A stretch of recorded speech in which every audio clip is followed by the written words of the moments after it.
مجاہد کی نوجوان نسل نے اس کی آواز پر لبیک کہا. وہ شخصیت جس نے نہ صرف پاکستانی قوم بلکہ اس پاک سرزمین کے ذرے ذرے کی انا کا مان رکھا. آپ کی بھرپور تالیوں میں دعوت دوں گا chairman P I T V سابق وزیر اعظم Imran Khan.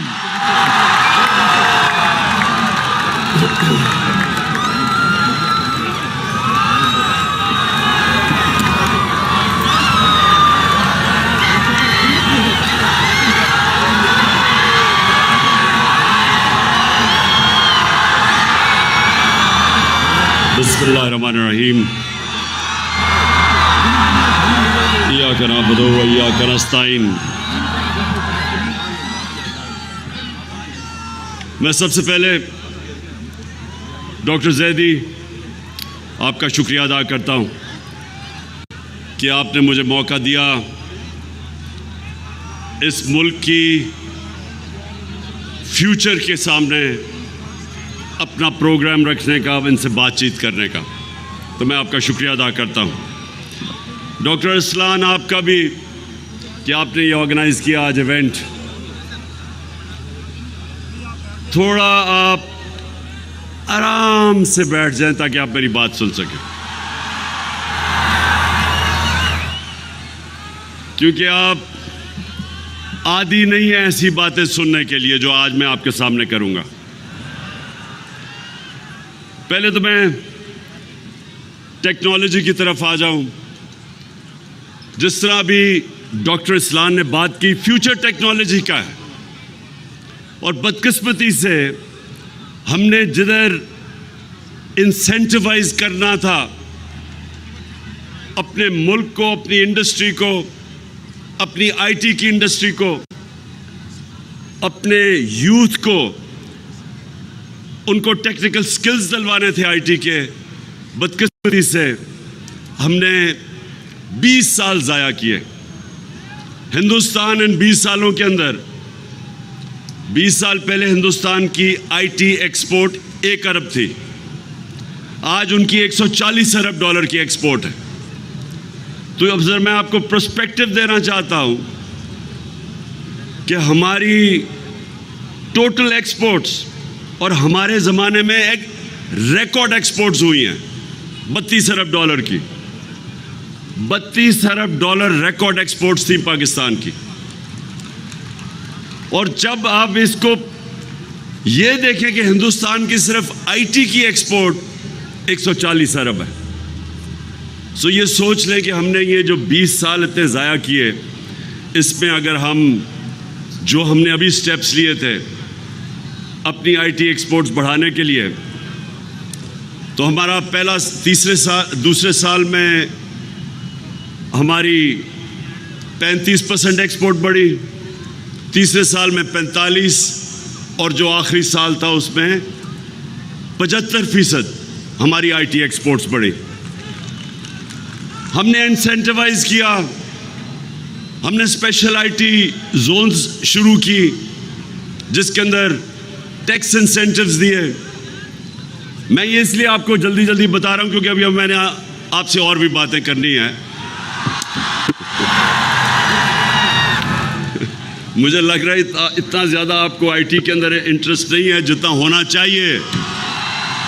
Future I T ہے، ٹیکنالوجی کی فیوچر ہے.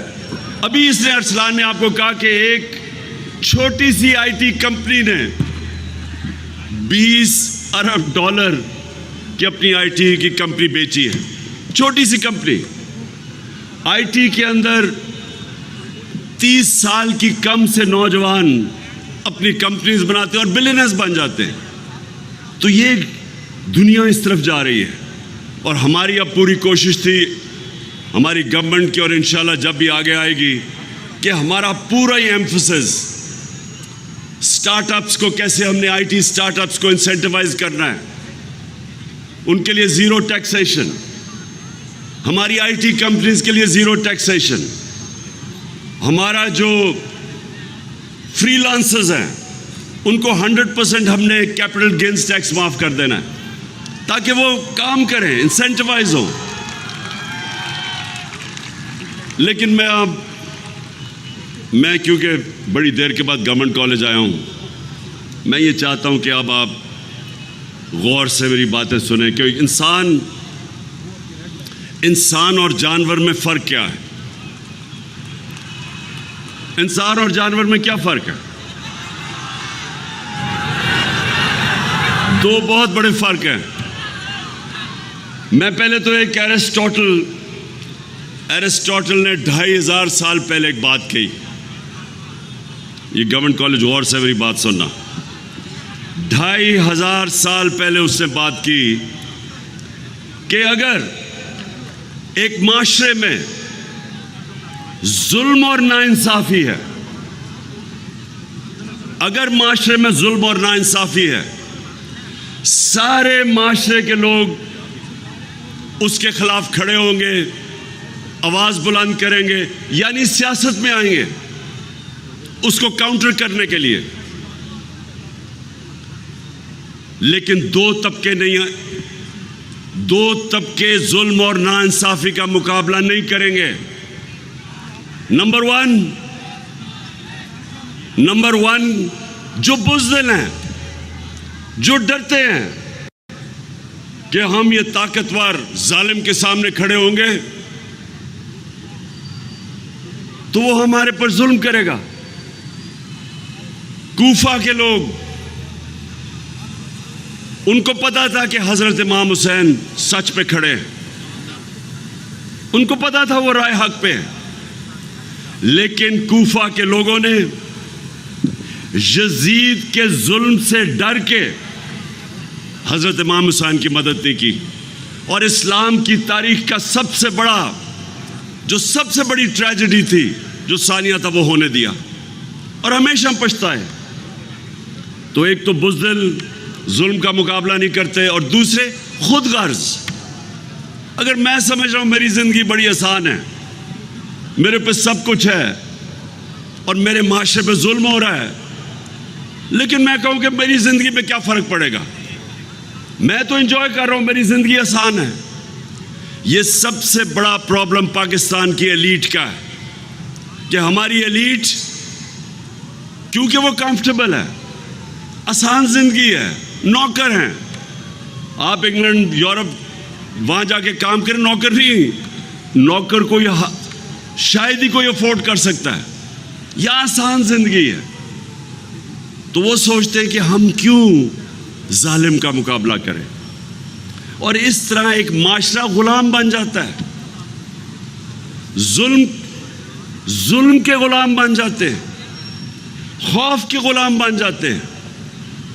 اور جو ایک مسلمان دعویٰ کرتا ہے لا الہ الا اللہ، اللہ تیرے سوا کوئی خدا نہیں، یہ جو خوف کا خدا ہے، یہ جو بت ہے، یہ سب سے خوفناک بت ہے. اس کے سامنے جب ایک انسان جھکتا ہے، میری نظر میں وہ شرک کرتا ہے. جب وہ ظلم کے سامنے اپنی آواز بلند نہیں کرتا، تو اسی لیے اللہ نے ہمارے اوپر جہاد فرض کیا ہے. جہاد کیا ہے؟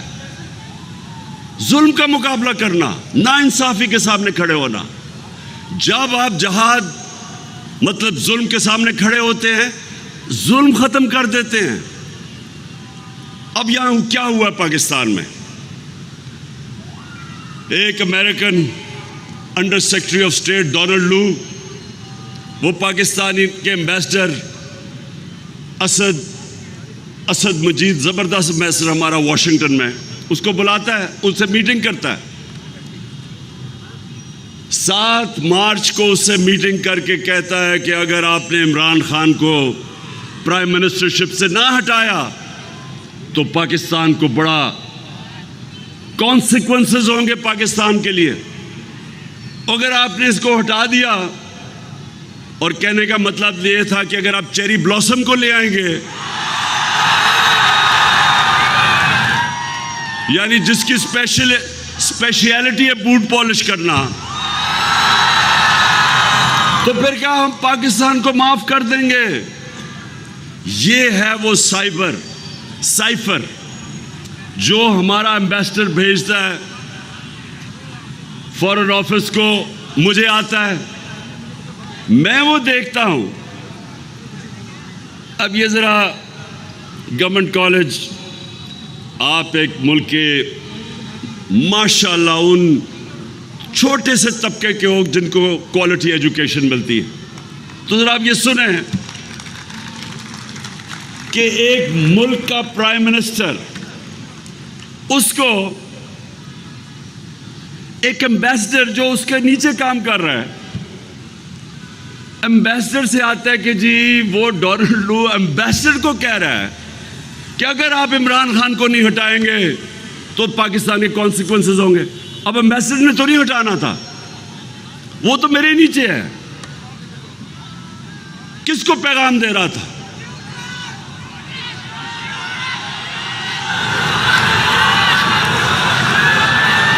میں ذرا گورنمنٹ کالج کے سیاسی شعور پوچھنا چاہتا ہوں، کس کو پیغام دے رہا تھا؟ سمجھ گیا ہوں، ماشاءاللہ. پہلا امتحان پاس کر گئے ہو آپ. اچھا، اس کے بعد سنیں ذرا، 7 کو، ایک منٹ سنیں، 7 کو، وہ بعد میں آئے گا، پہلے میں ذرا یہ ڈیل کر لوں. پہلے 7 کو وہ یہ دھمکی دیتا ہے، 8 کو، اچھا وہ دھمکی یہ دیتا ہے کہ نو کانفیڈنس موشن ٹیبل ہوگا نیشنل اسمبلی میں اور عمران خان کو ہارنا ہے، آپ نے ہرانا ہے. اور پھر سے فورن آفس کے اوپر تو پرائم منسٹر کو رپورٹ کرتا ہے. تو یہ کس کو کہہ رہا ہے؟ وہ آپ نے ٹھیک کہہ دیا، آپ نے ٹھیک کہا. اچھا، اس کے بعد اگلے دن نیشنل اسمبلی میں ٹیبل ہو جاتا ہے، اور اس کے بعد ہمارے کوئی 20 لوٹے بننے شروع ہو جاتے ہیں. 20-25 کروڑ روپیہ سے ان کے ضمیر خریدے جاتے ہیں.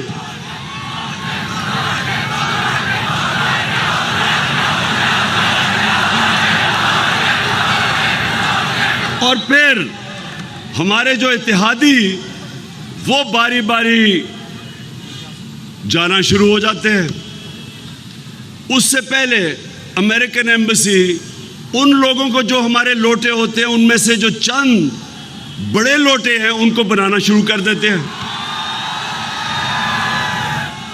سو میں آج دیکھیں کہ آپ کی فیوچر ہے، آپ فیوچر لیڈرز ہیں. آپ کو سمجھنا چاہیے کہ کوئی بھی قوم جو اس طرح کی غلامی کرتی ہے اس کا کوئی فیوچر نہیں ہے.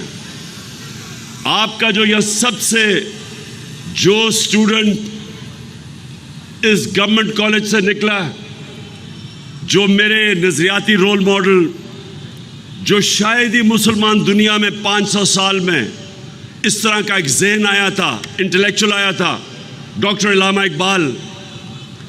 علامہ اقبال، ان کی اگر آپ فلسفہ اور شاعری پڑھیں، اس کی بنیاد کیا ہے؟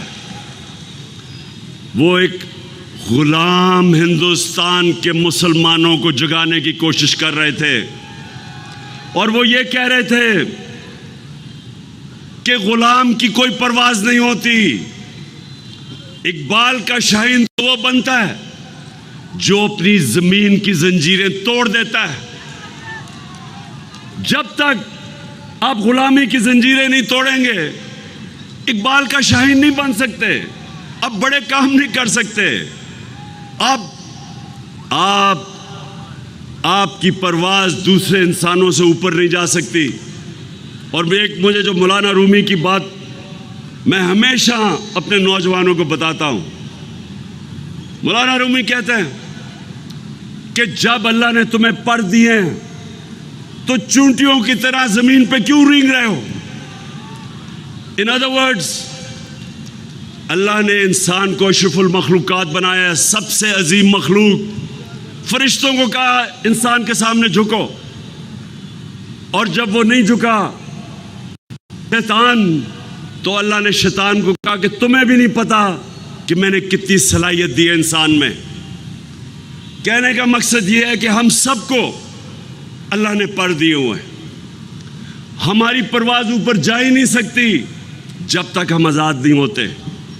اور آزادی جو میں حقیقی آزادی کی بات کرتا ہوں، ایک تو انگریز کی غلامی تھی، اس سے تو قربانیاں دے کے اور ہمارے گریٹ لیڈر قائد اعظم نے نکال دیا.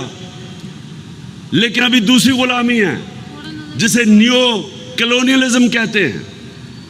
آپ کو فتح کیے بغیر آپ کو غلام بنا دیتے ہیں، آپ کو کنٹرول کرتے ہیں، آپ کو حکم دیا جاتا ہے. اس امپورٹڈ حکومت کو حکم دیا جاتا ہے کہ روس سے تیل نہیں لینا. ہندوستان ہمارے ساتھ آزاد ہوا تھا، وہ 40% کم قیمت پہ روس سے تیل لے رہا ہے. امریکہ کا اسٹریٹجک ایلائی ہے، اس کے باوجود تیل لے رہا ہے. ہمیں غلاموں کو، ان غلاموں کو، میں نے تو اسے نیگوشیٹ کرایا تھا. یہ حماد میرا پیٹرولیم منسٹر تھا، ہم تو روس جا کے نیگوشیٹ کر رہے تھے کہ سستا تیل بھی لیں گے، سستی گندم بھی لیں گے روس سے. تو جیسے ہی یہ امپورٹڈ گورنمنٹ آئی، اور میں یہ گورنمنٹ کو یہ سن لو ذرا، یہی نہیں کہ صرف سازش کے تحت ایک بیرون ملک نے ہمارے اوپر ایک گورنمنٹ امپوز کی. پاکستان کے کرپٹ ترین بڑے بڑے ڈاکوؤں کو ہمارے اوپر بٹھا دیا. 60% کیبنٹ ضمانت پہ ہے، 60% کیبنٹ چوری کے اوپر ضمانت پہ ہے. چوروں کو اوپر بٹھا دیا، جنہوں نے آ کے آتے ساتھ ہی اپنے کرپشن کیسز ختم کرنے شروع کیے. 1100 ارب روپے کے جو آپ کا پیسہ تھا وہ انہوں نے معاف کروانے شروع کر دیے. قوم کو دھکیل دیا ہے پاکستان کی تاریخ کی بدترین مہنگائی میں. قوم کو دھکیل دیا ہے جو 6% پہ، ابھی حماد نے بتایا 6% پہ اکانومی گرو کر رہی تھی، انڈسٹری گرو کر رہی تھی. 4 فصلیں ریکارڈ پرفارمنس تھی ایگریکلچر میں. وہ اکانومی انہوں نے اٹھا کے آج آپ نے پتہ نہیں، اگر وہ ہوتا میں آپ کو دکھاتا کہ شہباز شریف ابھی امریکہ گیا ہوا ہے. اگر آپ یہ صرف سنیں ایک انٹرویو دیکھ لیں اس کا، ایک کوئی بلومبرگ میں خاتون اس سے انٹرویو کر رہی ہے. اگر وہ ہوتا تو میں یہ انٹرویو آپ کو دکھاتا، یا پتہ نہیں آیا یا نہیں ان کے پاس. اسے سنیں اس عورت کو جو اینکر ہے ٹی وی کی، اس سے کہہ رہا ہے کہ خدا کے واسطے ہمیں پیسے دے دو. کہتا اگر آپ نے پیسے نہ دیے ہمارا دیوالیہ نکل جائے گا. وہ آگے سے وہ کہنے کی کوشش کرتی ہے میں تو ٹی وی اینکر ہوں. وہ کہتا پھر اپنی چینل کے ذریعے لوگوں کو بتاؤ کہ ہمارا دیوالیہ نکل جائے، خدا کے واسطے ہمیں بچا لو.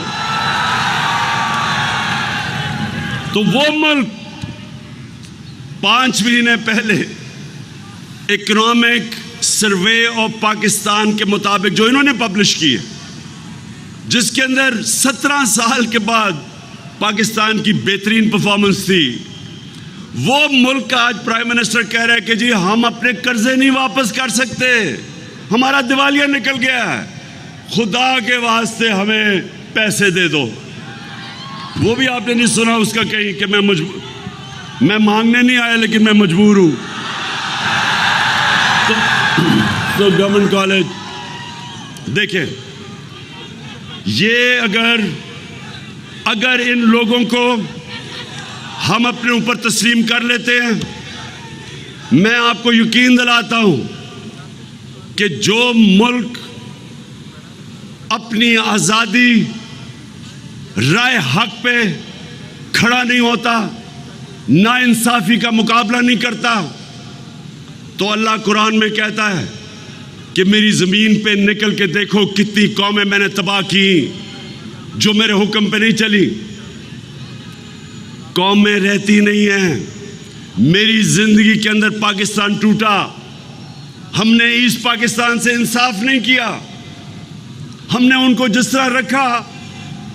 ایسٹ پاکستان میں یونینمس تھی ووٹ 1947 میں پاکستان میں شامل ہونے کی. 99% ایسٹ پاکستان کے لوگوں نے پاکستان کے لیے ووٹ دی تھی.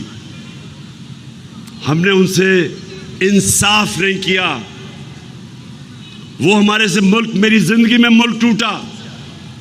اور اب اگر یہ چور ہمارے اوپر مسلط ہو گئے، جن کے لیڈر بیٹھے ہوئے ہیں باہر، اربوں روپے کی پراپرٹیز میں باہر بیٹھے ہیں، پاکستان آتے ہیں حکومت کر کے لوٹ کے پیسہ پھر باہر چلے جاتے ہیں. کسی قوم، کوئی مجھے ایک مثال بنا دے ملک جس کے 3 دفعہ پرائم منسٹر باہر بیٹھا ہوا ہے. بیٹے کہتے ہیں ہم پاکستان کے شہری نہیں ہیں، کیونکہ وہ بتا نہیں سکتے کہ اربوں روپے کی پراپرٹیز کدھر سے آئیں ان کے پاس، تو کہتے ہیں ہم برطانیہ شہری ہیں. اب جو آ رہا ہے پاکستان کا سب سے بڑا کون مین اسحاق ڈار، یاد رکھیں کہ اسحاق ڈار کو ہمارے دور میں نہیں بھاگا. نون لیگ کی گورنمنٹ تھی.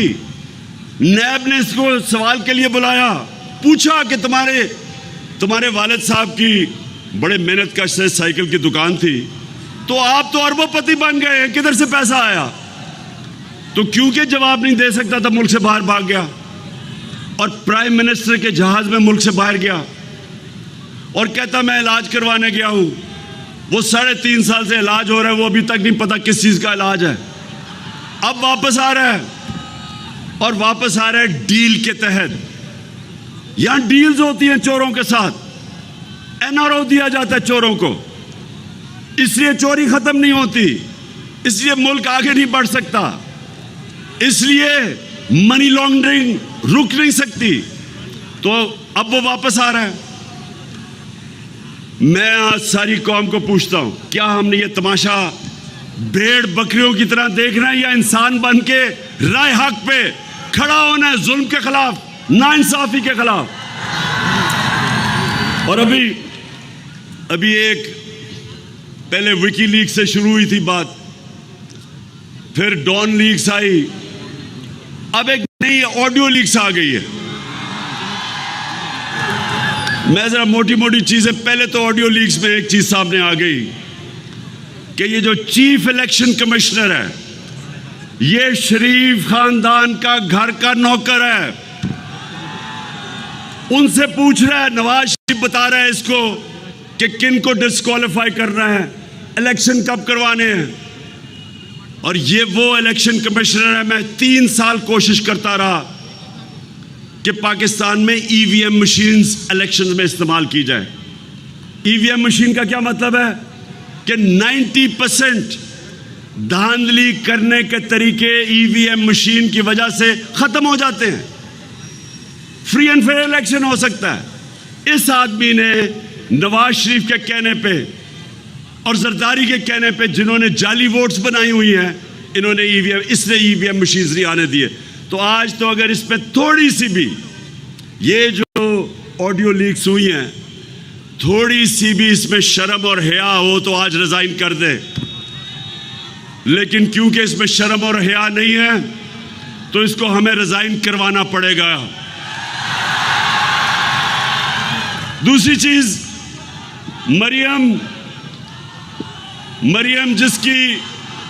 مریم نے بھی ایک بہت بڑی ڈبل PhD لی ہوئی ہے جھوٹ بولنے کی. لندن تو چھوڑو، میری تو بیچاری پاکستان میں بھی کوئی پراپرٹی نہیں ہے. تو بعد میں پتہ چلتا ہے، بھائی کہتا ہے یہ جو 4 بڑے بڑے مے فیئر کے محلات ہیں، اس کی مالکہ مریم ہے. تو اب وہ کہہ رہی ہے، شہباز شریف کو آڈیو لیکس میں آتا ہے کہ ہندوستان سے پار جنریشن کی مشینری امپورٹ کر رہے ہیں. ہم نے ہندوستان میں کے سارے تعلقات تجارت کے بین کب کیے تھے؟ جب ان نے کشمیریوں کی رائٹس کی وائلیشن، انٹرنیشنل لا کی وائلیشن کی، United nations security council resolution کی وائلیشن کر کے 5 اگست 2019 انہوں نے کشمیر کی اسٹیٹہڈ لے لی. تب ہم نے تعلقات توڑے تھے. ابھی تک تعلقات ٹوٹے ہوئے ہیں، لیکن دماد مریم کا دماد وہاں سے مشینری بلا رہا ہے. اور پرائم منسٹر چیری بلاسم کیا کہہ رہا ہے؟ طریقہ بتا رہا ہے کہ اس کو کسی اور ملک سے لے آؤ. یعنی بجائے غلط اس کو کہہ کہ نہ لے کے آؤ، طریقہ بتا رہا ہے کہ کسی اور طریقے سے لے کے آؤ.